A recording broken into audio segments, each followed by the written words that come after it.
Assalamualaikum warahmatullahi wabarakatuh. Nah, di sini kelompok saya akan membahas tentang langkah-langkah untuk proses desain UX.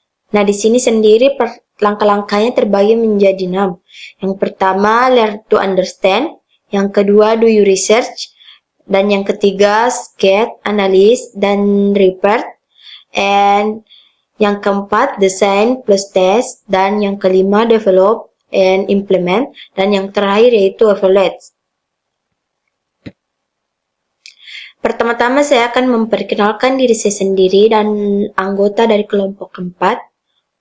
Perkenalkan, nama saya sendiri Fatin Kartika untuk membahas langkah pertama dan kedua. Selanjutnya akan dilanjutkan oleh Lutfi Karima untuk membahas langkah yang ketiga dan dilanjutkan oleh Yulfan Mulana untuk membahas langkah yang keempat dan kelima dan dilanjutkan lagi oleh Sudirman untuk membahas langkah yang keenam. Nah, langkah yang pertama yaitu belajar memahami. Understand merupakan pemahaman apa yang dibutuhkan pengguna.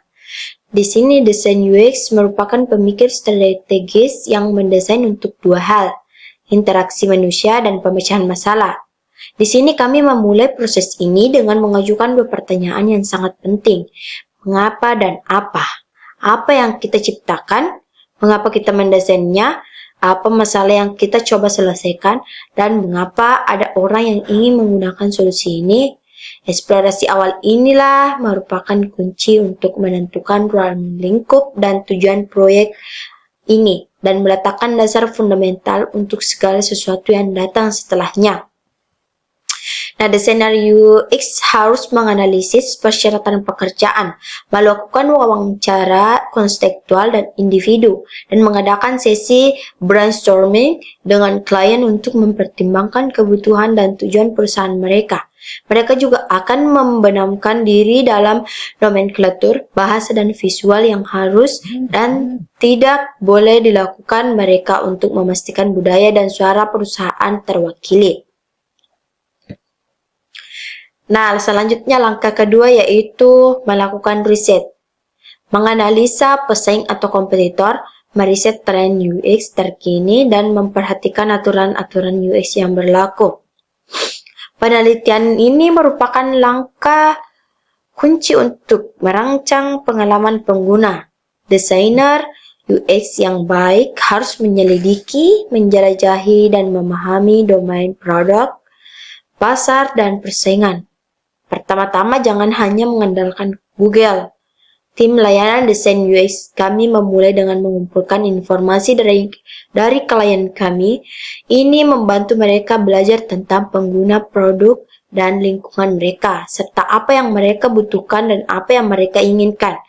Untuk perusahaan yang sudah mapan, kami dapat memperoleh informasi dari departemen layanan pelanggan dan umpan balik langsung dari pengguna itu sendiri melalui survei pengguna dan aktivitas lapangan.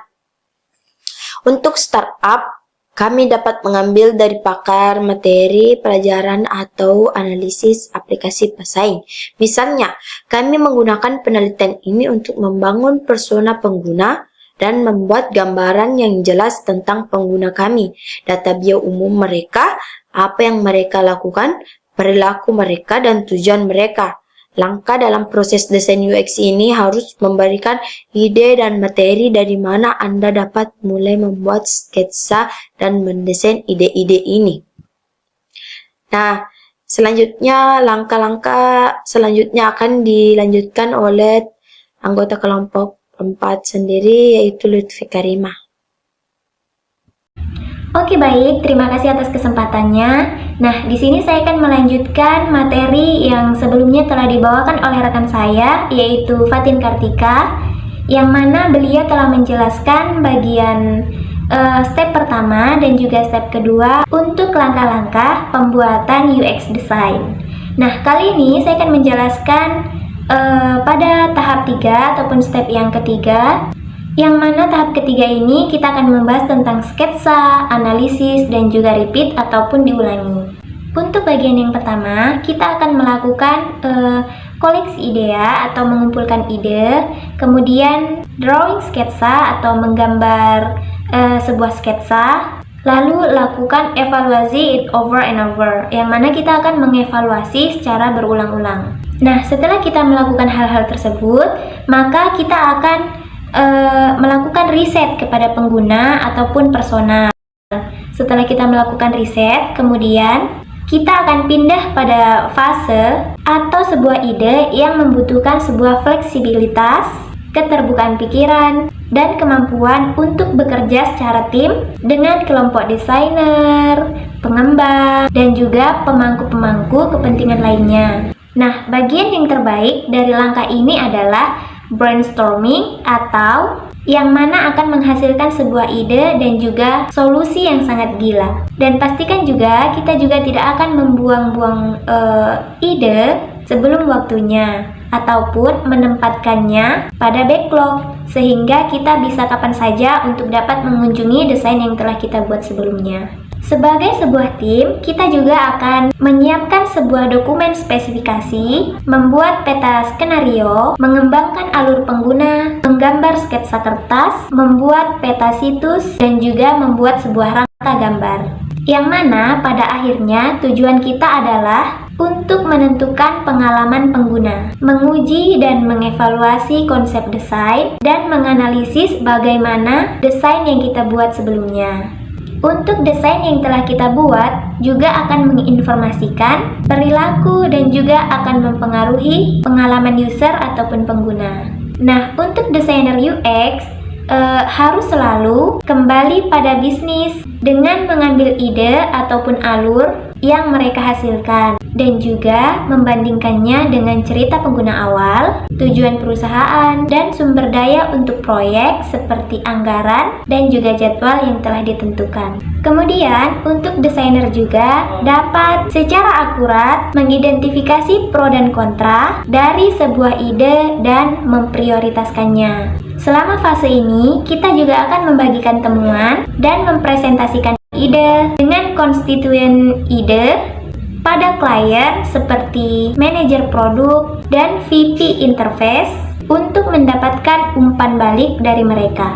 Nah, hal ini akan mencegah kebingungan dan memastikan semua orang tentang keputusan mengenai apa yang kita bangun dan mengapa kita membangunnya. Nah, menurut Tivix atau UX designer, beliau mengatakan bahwa kita jangan terlalu terburu-buru untuk mendesain pada komputer, menggunakan pena, kertas, ataupun tablet. Karena sketsa awal yang telah kita pikirkan itu akan sangat membantu kita untuk membebaskan pikiran, seperti mengumpulkan ide-ide keren, dan itu juga sangat cepat dan juga mudah. Nah, mungkin itu saja yang dapat saya sampaikan pada tahap 3 ini. Untuk materi selanjutnya ataupun tahap-tahap selanjutnya akan dibahas oleh rekan saya, yaitu Yulvan Maulana. Sekian dari saya persilahkan. Ya, Assalamualaikum warahmatullahi wabarakatuh. Perkenalkan, nama saya Muhammad Yulvan Maulana. Saya di sini akan melanjutkan presentasi yang telah teman saya tadi bawakan, yaitu step 4 dan step 5 yang akan saya segera presentasikan. Ya, adapun materinya bisa diperhatikan di layar saya, di samping saya, di saya. Langsung saya saja masuk ke materinya. Step 4, design to as test. Point 1, design an image or image, create a prototype. Point 2, design at Tivix is a collaborative, iterative process of refinement when the product begins to take safety low or high fidelity while framing and prototyping. Your goal in this space is to explore the legitimacy of different design ideas, process, and solutions. Saya akan sedikit menjelaskan tentang ini, tentang langkah 4 ini, yaitu langkah 4, desain plus uji. Desain image atau gambar membuat prototipe. Desain Tivix adalah proses penyempurnaan yang kolaboratif dan berulang. Ketika produk mulai terbentuk melalui perbingkaian dan pembuatan prototipe, kawat dengan ketelitian rendah atau tinggi. Tujuan Anda dalam fase ini adalah untuk mengeksplorasi legitimasi, berbagi ide desain, pendekatan, dan solusi. Wireframes kemungkinan semua orang untuk mengeksplorasi opsi dan menyetujui arah. Untuk alat, terkadang pensil dan kertas sudah cukup, atau Anda bisa menggunakan alat digital seperti Proto.io, Sketch, atau Adobe XD untuk membuat prototipe.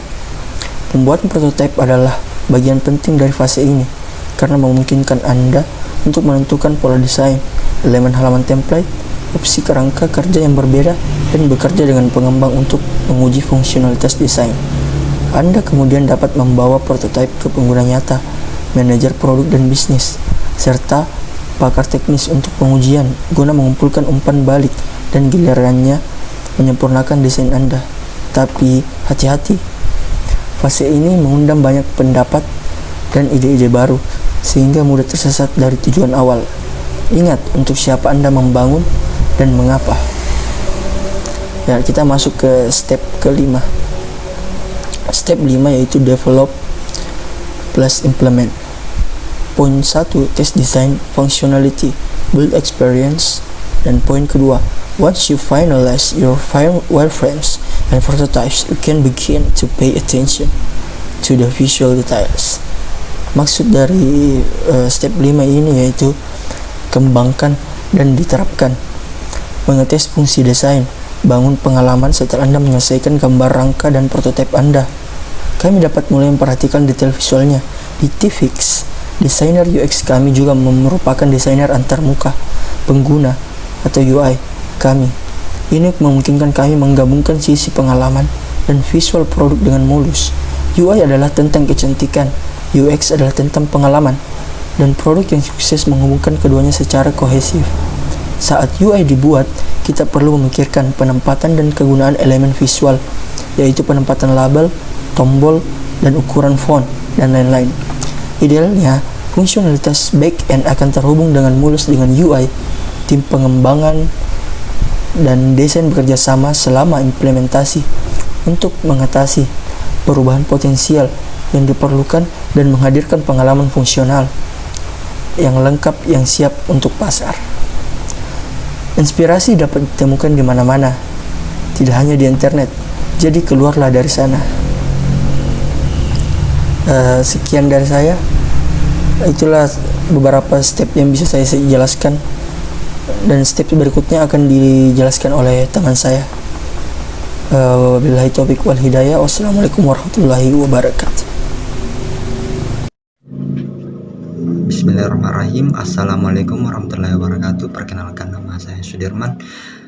Dari kelompok 4 saya akan melanjutkan materi penjelasan dari materi sebelumnya, yaitu langkah proses desain UX yang efektif. Yang dimana di sini yaitu langkah terakhir yaitu evaluasi.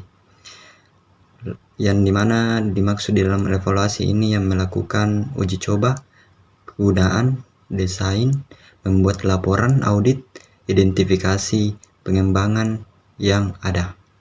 Baiklah, saya akan menjelaskan secara detail apa itu yang dimaksud dengan evaluasi. Evaluasi adalah langkah terakhir tetapi penting dalam proses UX, dan penting bahwa produk akhir dinilai untuk kualitas, kompatibilitas, dan penerimaan pengguna. Produk dievaluasi berdasarkan serangkaian pernyataan. Pertanyaannya, apakah sistem dapat digunakan? Apakah pengalamannya sederhana?